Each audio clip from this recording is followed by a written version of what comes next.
Hey everybody, Mortgage Drew here. Just want to explain to you this seller buy down comparison schedule. What I'm trying to do is help realtors understand how much it costs for each of the various buy downs you hear out there. 3-2-1 buy downs, 2-1 buy downs. I don't have a 1-0 buy down on here because that's usually about 85 basis points, so it's less than a point. And I'd say those are far less common. But I do have the other ones. So let's walk you through this. So again, we're just gonna work on orange cells. Those are the only ones that require inputs. And you can get these numbers from your lender. You can give me a call. I can help put this together for you based on your client's exact scenarios.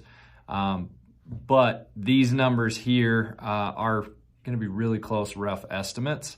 So you can kind of use them to shoot from the hip, so to speak. So let's just say today's rate's 8.5. Let's change our loan amount to 400,000.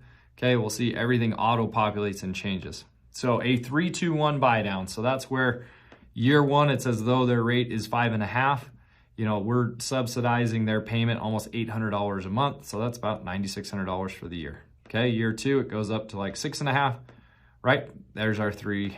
And then year 3, we're at 7.5.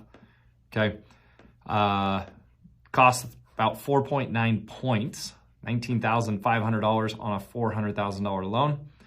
So if you've got a client that's putting less than 10% down on a conventional loan, we won't be able to get enough seller credits to do a 3-2-1 buy down. If we're going FHA, you can have up to 6% seller concessions. But if you're doing less than 10% down conventional, this is not an option because we can't get the seller to give 5%. They're capped at 3. But we can look down here to 2-1 buy down. Hey, that's only costing about 2.5 points. Absolutely, we can do that. And then I've got these in here too. Sometimes I like to throw them in there just to show that, hey, permanent buy downs do make it so we can make people with less income qualify for more because we'll go off the actual note rate rather than your temporary rate. So as you can see, these ones, you'd need 90,000 income to qualify versus if we did a permanent rate down with 2 points, you'd only need 84,000. So reduces your income to qualify by about 8-9%. So not huge, but you know, it's just something to keep in mind. The higher the demand, the more buyers that can afford your house, the more you can get for it. That's right, supply and demand. The other thing just to keep in mind, all you have to do is change these rates, right? So if rate's 8% today, we're doing a $600,000 loan, right? Here's our new numbers. These do all have to be paid for by the seller.